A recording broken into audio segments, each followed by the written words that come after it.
ভাইরে ভাই, এলাকার দোকানদারদের কথা কি বলবো। দেখেন এক টেকনিশিয়ান ভাইয়ের কাজ দেখ কি অবস্থা করছে সেটটা। কাস্টমার এলাকার এক দোকানদারকে এই সেটটা দেখাইছিল। সেটটার সমস্যা ছিল হইলো সিস্টেম ইউআই রেসপন্ডিং লেখা এসে দাঁড়ায় থাকতো। তো এলাকার ওই টেকনিশিয়ান ভাই সেটটাকে খুলে মাদারবোর্ডটা 12টা বাজিয়ে ছাড়ছে। দেখতে পারতেছেন মাদারবোর্ডের টিন উঠাইতে যে লেয়ার সহ উঠাই ফেলাইছে। এখানে দেখতে পারতেছেন এখন টিন উঠানোর পর তো সেট ডেট। এখন কাস্টমারের সাথে তো পুরো ঝামেলা। আমার কাছে নিয়ে আসছে এটা রিকভারি করার জন্য। তো আমি কাস্টমারকে বলে নিয়েছি যে ভাই এটা যে পরিস্থিতি এটা হইতেও পারে না হইতে পারে। তো কাস্টমার বললো আচ্ছা করেন আপনি। তো আমার এই টেকনিশিয়ান ভাইদের উদ্দেশ্যে কিছু কথা বলার আছে যে আপনারা যদি কোনো কাজ প্রপারলি না করতে পারেন তাহলে কাজটাকে ঝামেলা করে আমাদের সময় এভাবে নষ্ট করবেন না। কারণ আমরা একটা সেট নিয়ে দিনের পর দিন খাটি, তারপরে না হলে কাস্টমারের কাছ থেকে আমরা বিল নিতে পারি না। তাছাড়া আমরা যে কষ্টটা করি আমরা প্রপার ওয়েতে কাজ করার পরও আমরা সফল হইতে পারি না, কারণ আপনাদের কিছু ভুলের কারণে আমাদের এরকম কষ্ট হয়। তো আমি বলবো আপনারা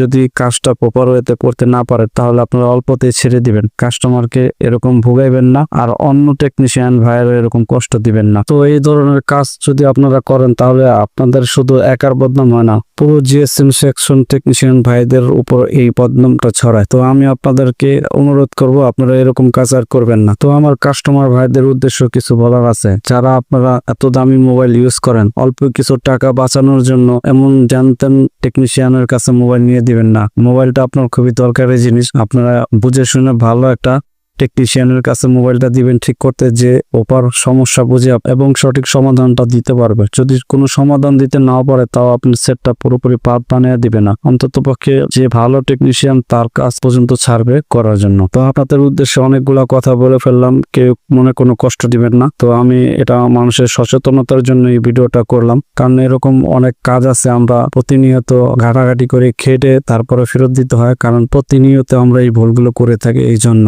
আমার কথাগুলো যদি ভালো লাগে তাহলে আমার চ্যানেলটা সাবস্ক্রাইব করবেন। দেখা হবে নতুন ভিডিওতে। আল্লাহ হাফেজ।